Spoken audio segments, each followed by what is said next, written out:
Le professeur Roger Sarrazin, doyen de la faculté de médecine de Grenoble, a contribué au lancement des études en génie biomédical du LETI, laboratoire d'électronique du CENG-CEA. Roger Sarrazin débute sa formation au centre hospitalier de Lyon avant de rejoindre le CHU de Grenoble en 1957. J'y suis parti à Lyon pour avoir ma chance, et puis effectivement j'ai pu passer l'externat à mon premier concours, l'externat de Lyon. Puis j'ai fait des choses intéressantes, j'ai eu un enseignement extraordinaire à Lyon. Là je suis allé chez Trégère, qui était une grande néphrologue, qui était un type extraordinaire. Il revenait des États-Unis, il avait bien le sens scientifique. La réanimation chirurgicale néphrologique, donc c'est chez Trégère que je l'ai appris, et ça m'a servi énormément. Et ma femme m'avait fait inscrire, je ne sais pas par quel moyen, pour le concours de Grenoble. Donc je suis revenu à Grenoble pour passer le concours. Et j'y suis resté pendant, ça fait donc maintenant 42 ans que je suis dans cette bonne ville. J'étais le seul interne chirurgical à Grenoble. Donc j'avais beaucoup de gardes, 2 semaines sur 3 en continu. Et j'ai commencé mes cours en fin de première année d'internat. Mais j'avais aussi beaucoup de correspondants très prestigieux. Et on est parti 3 mois en Suède, Vogue et moi. J'ai appris beaucoup de choses, donc c'était un esprit très différent. Le temps a passé, j'étais arrivé le moment de l'agrégation. Mon ami, le maître Boucher m'a dit il faut que tu te présentes à l'agrégation. Et 3 places au concours, donc il fallait faire bien pour avoir Grenoble, parce que les autres postes étaient à Abidjan et à Dakar. Et j'ai donc été reçu premier, ce qui m'a simplifié le problème de nomination, puisque j'ai été nommé sur place et que je n'ai jamais quitté cette fonction. Alors j'ai été nommé professeur au mois d'avril 1966. L'établissement voisin, le Centre d'études nucléaires de Grenoble, créé en 1955, dirigé par le professeur Louis Néel, disposait d'un réacteur nucléaire expérimental. Dans le domaine de la biologie, l'objectif initial, ensuite élargi, était d'étudier la structure d'éléments biologiques grâce aux neutrons du réacteur nucléaire. Le CENG a bénéficié de la compétence de plusieurs biologistes du CHU pour diriger ces nouveaux laboratoires. Parmi ces biologistes responsables de leur laboratoire, les professeurs Daniel Hollard, Paulette et Pierre Vignet. Ils sont rejoints ensuite par d'autres scientifiques biologistes formés aux États-Unis. Le développement rapide de cette discipline n'est pas dû au hasard. Le professeur Néel confiait que s'il avait aujourd'hui à refaire son parcours universitaire, il choisirait la biologie ou l'astrophysique.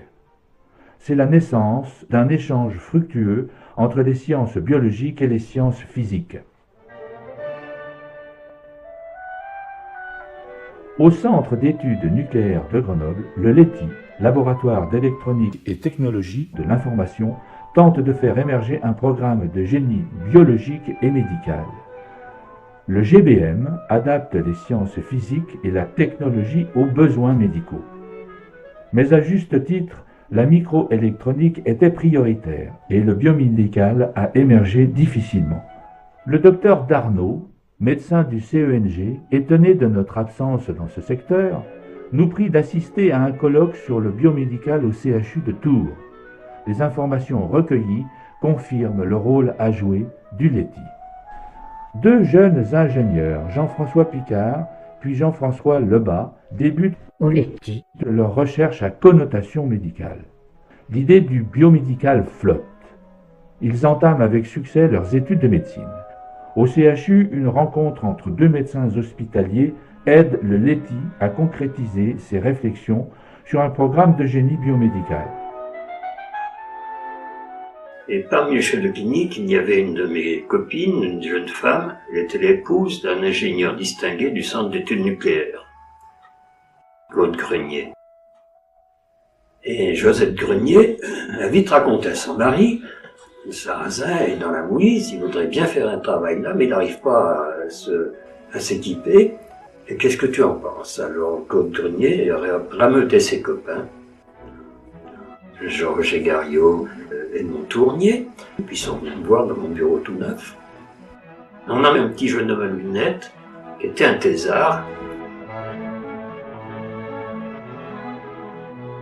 En 1966, on est actuellement en 2010. Alors, je me suis très bien entendu avec ces messieurs, qui étaient quand même pas des délopettes, c'était des gens très pointus, et on s'est mis d'accord sur une méthode. À partir de ces signaux, nous avons fait des études statistiques sur des populations saines, sur des gens bien portants, pour arriver à l'établissement d'un indice d'irrigation. Cette entrevue fut préliminaire à une recherche commune CHU-Leti. C'est ainsi que débute l'introduction des sciences technologiques au CHU de Grenoble par les recherches entreprises avec Jean-François Picard et les docteurs Marc Rival, Michel Autonès et Alain Franco, médecins au CHU. J'ai attendu longtemps avant de trouver justement les gens qui apportent à la fois le capital intellectuel, le support logistique et surtout la bonne volonté, car il n'y a jamais eu la moindre difficulté de compréhension, ce qui est très rare. Je pense qu'il n'y a pas eu de difficulté non plus du côté des ingénieurs pour comprendre nos problèmes médicaux. Ça a été à l'origine d'ailleurs de l'extension non seulement de la radiographie, mais de l'exploration vasculaire en général et même d'autres domaines. Par exemple, Jean-François Picard, avec le docteur Charles Descours, met au point un stimulateur des nerfs phréniques. Les suites opératoires sont extrêmement simples. L'appareillage est bien supporté puisque la cicatrisation est parfaite. On peut faire varier tous les paramètres physiologiques ainsi que la durée du repos. En clinique vétérinaire, l'appareil est au point. Avec le professeur Halim Louis Benabid, une télémesure de la pression intracrânienne par capteur passif implanté. Dans le même temps, Jacques Max coopère avec le service de neurologie. Ces stimulations sont perçues par un sujet qui doit répondre à chaque stimulation et la dispersion de ce temps de réaction moyen a été comparée à des sujets pathologiques. Une interprétation extrêmement étroite entre le médecin et le technicien. Jean-François Picard et Jacques Monge, avec son outil le Plurimat S spécialisé dans le traitement du signal, aident le professeur Benabid à évaluer une méthode de mesure de la clairance cérébrale mise au point par le professeur Kalantarov de l'Université de Moscou. Le CHU utilise dans le service de médecine nucléaire du Dr Comet les gamma-caméras de SOFA médical étudiées au Leti dans le laboratoire de Robert Allemand. Edmond Tournier et Robert Allemand et leurs équipes préparent les composants technologiques qui permettront de concevoir le premier scanner crâne-corps entier européen. Sous l'impulsion du professeur Roger Sarrazin, les échanges directs CHU-Leti s'accélèrent lorsque les Leti terminent la mise au point du premier scanner. Un deuxième thésard, Jean-François Lebas, ingénieur électronicien, que j'ai converti à la médecine après qu'il ait fait son service militaire. Jean-François Lebas suit le déroulement des recherches et réalise la première image de scanner sur un prototype situé dans le sous-sol du Leti, transportant les patients avec leur accord. Jean-François Lebas et les différents médecins du CHU constatent la pertinence des images tomographiques de différents organes du corps entier. Le premier scanner est le fruit de la collaboration entre le Leti et le CGR, dont le responsable, Jean-Pierre Dénins, fut un partenaire très apprécié. Ce scanner est ensuite installé au CHU de Grenoble, dans le service du professeur Gingres.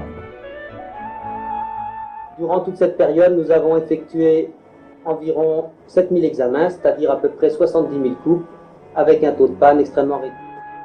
Le scanner a été une épopée extraordinaire. La direction du CEA récompense ces résultats. Edmond Tournier et Corinne Mestet reçoivent des administrateurs du CEA leur prix pour leur recherche dans le domaine médical. Michel Laval reçoit le prix mondial de la médecine nucléaire pour la réalisation de la caméra à positons. À l'écoute de nos projets dans le domaine de l'imagerie médicale, Louis Néel nous avait dit « Je souhaite que vos images ne soient pas que des images d'Épinal ». Et Roger Sarrazin, acteur de la satisfaction des vœux du professeur Louis Néel, formule simplement une reconnaissance réciproque des actions communes avec le Leti.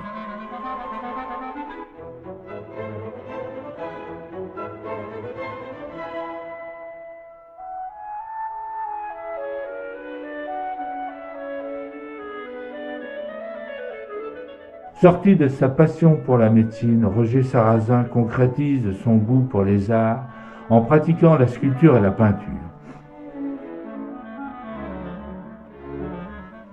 Ces sculptures de main ne font douter ni de sa dextérité ni de ses connaissances en anatomie. Il expose ses œuvres. Il participe aux colloques scientifiques organisés par le Leti,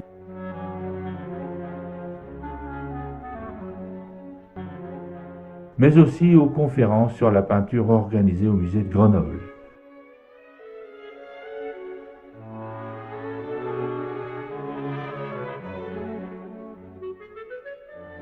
Avec le professeur Jean Perret et Sylvie Bretagnon, il organise en 2007 l'exposition du musée des sciences médicales du CHU de Grenoble. Monsieur Jean Terme, directeur du CEA Leti, contribue à cette manifestation et il délègue Corinne Mester, responsable Leti du génie biomédical. Ingénieure à la CGR avant de rejoindre le Leti, elle avait installé le premier imageur IRM au CHU. Les personnes du Leti, acteurs de cette épopée, mesurent l'impact de son passage parmi eux. Il remercie Roger Sarrazin et sa famille pour la tranche de vie qu'il nous a consacrée, alliant compétence, générosité et simplicité. Plus tard, alors que le Leti élargisse avec d'autres CHU ses domaines d'application. Roger Sarrazin a réussi au CHU de Grenoble. L'Union des sciences médicales et scientifiques. Et on a réussi surtout, l'essentiel, c'est l'interpénétration des différentes disciplines, que les médecins peuvent aller dans d'autres disciplines sans avoir à rougir, ils sont au contraire demandés, et qu'on a pu attirer des scientifiques dans le milieu médical à tous les niveaux.